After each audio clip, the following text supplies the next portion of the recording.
Qarabağ bizimdir, Qarabağ Azərbaycandır.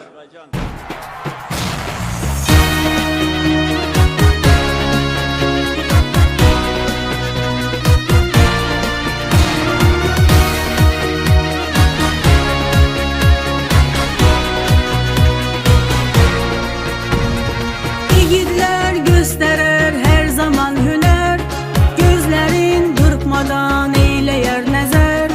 Torpağımızın azad olması için bu yolda canından kanından geçer.